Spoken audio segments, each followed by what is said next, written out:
Tribus, purépechas, historia de México.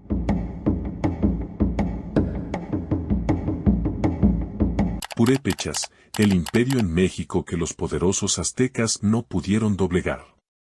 Este es el legado de nuestro pueblo, dijo mi tío mientras contemplábamos las pirámides. No estábamos en Egipto, sino en la ciudad de Tzintzuntzan, en el estado de Michoacán, al suroeste de México. Natural Specs Channel, historia de tribus desconocida. Disfruta de nuestro contenido. Historia antigua antes de Cristo. Suscríbete a nuestro canal y deja tu mejor comentario. Comencemos esta historia de México.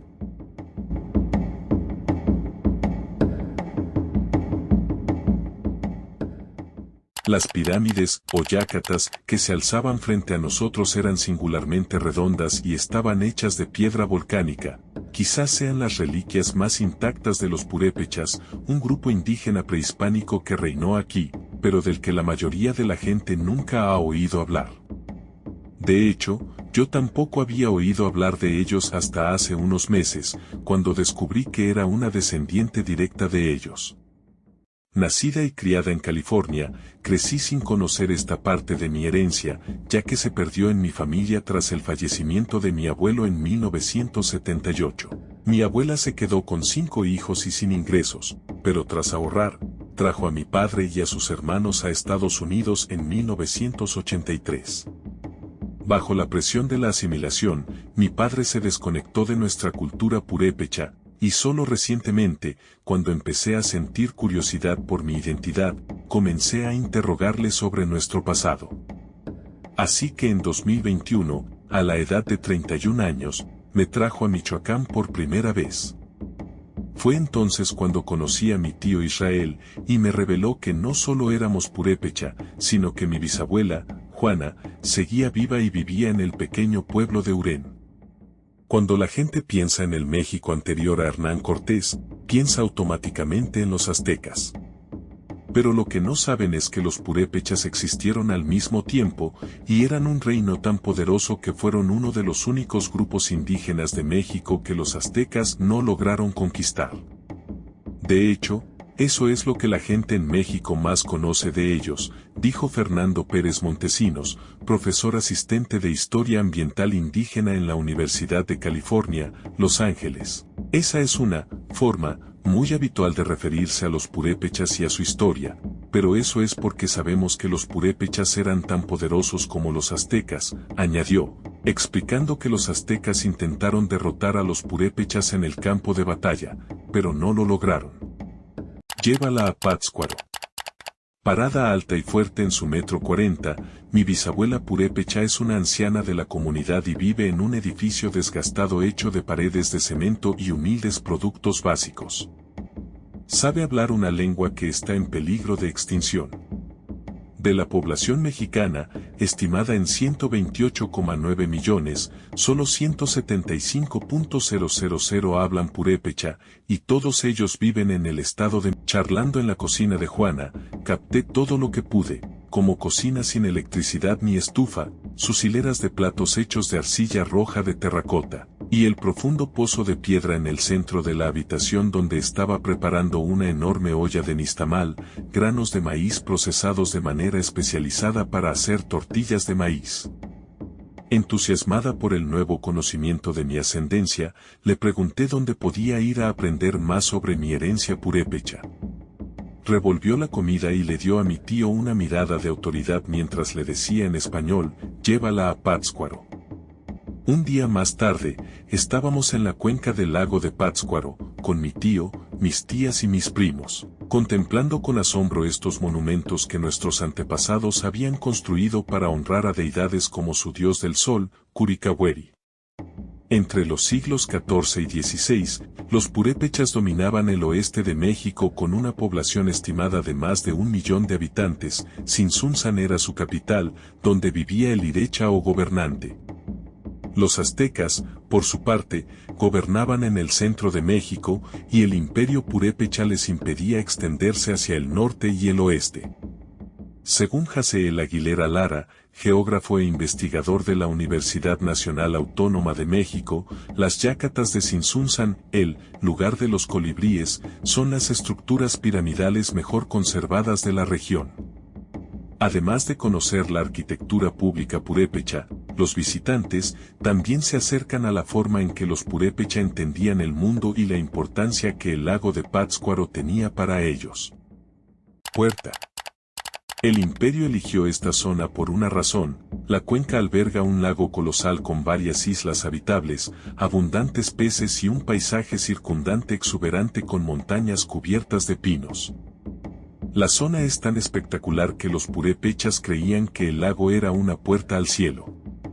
Esta es una región muy importante para el surgimiento de los purépecha en el estado prehispánico de nuestra historia, dijo Sandra Gutiérrez de Jesús, indígena purépecha y profesora de estudios latinoamericanos y estudios chicanos en la Universidad Estatal de California en Los Ángeles. Era un escenario de encuentros e intercambios gastronómicos, culturales y lingüísticos. Pero cuando los españoles llegaron a la cuenca del lago de Pátzcuaro entre 1521 y 1522, capturaron al gobernante purépecha y obligaron al imperio a renunciar a su poder.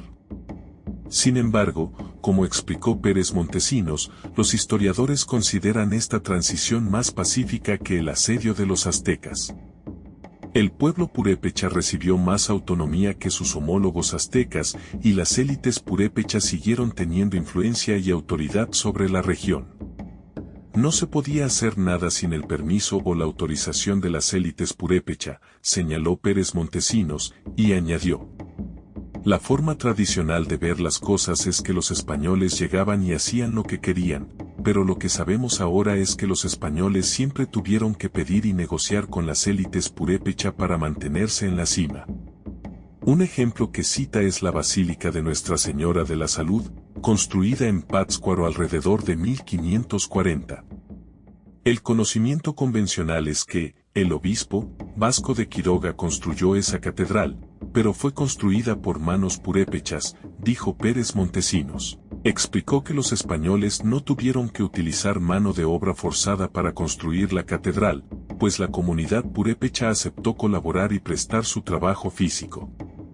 Existe esta narrativa muy dominante de tratar de minimizar los logros de la gente purépecha de todos los días, resaltando que fueron los frailes españoles quienes les enseñaron a hacer estas obras artesanales, pero ante retos abrumadores, los purépecha incorporaron cosas nuevas a su vida para hacer algo original, dijo.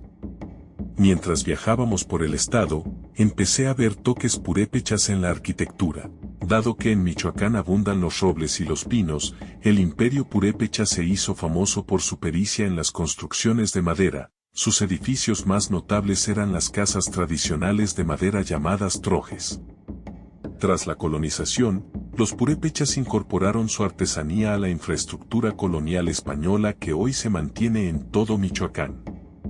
Al mantener tanta autonomía, los tres centros administrativos de su poder, Tzintzuntzan, Pátzcuaro e Iguazio, siguieron siendo centros económicos durante la época de la colonización. Yo viví en Pátzcuaro durante mi infancia y es el lugar más hermoso para visitar la historia purépecha. No hay otro lugar como este, me dijo mi tío. Los viejitos.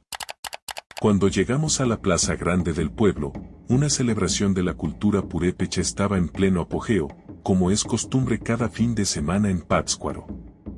Unos adolescentes interpretaron una danza tradicional llamada Danza de los Viejitos. Iban vestidos de blanco, con coloridos serapes hechos a mano y sombreros de paja que se cubrían con vibrantes cintas de arco iris. Se entretenían con bastones y se ponían extrañas máscaras de ancianos antes de romper con un estilo de claqué mexicano llamado zapateado. Esta danza prehispánica era interpretada originalmente por los ancianos como parte de un ritual para los antiguos dioses, pero tras la colonización de los purépechas se utilizó para burlarse de los españoles, razón por la cual los bailarines se visten con máscaras cómicas durante su exagerada imitación de los ancianos.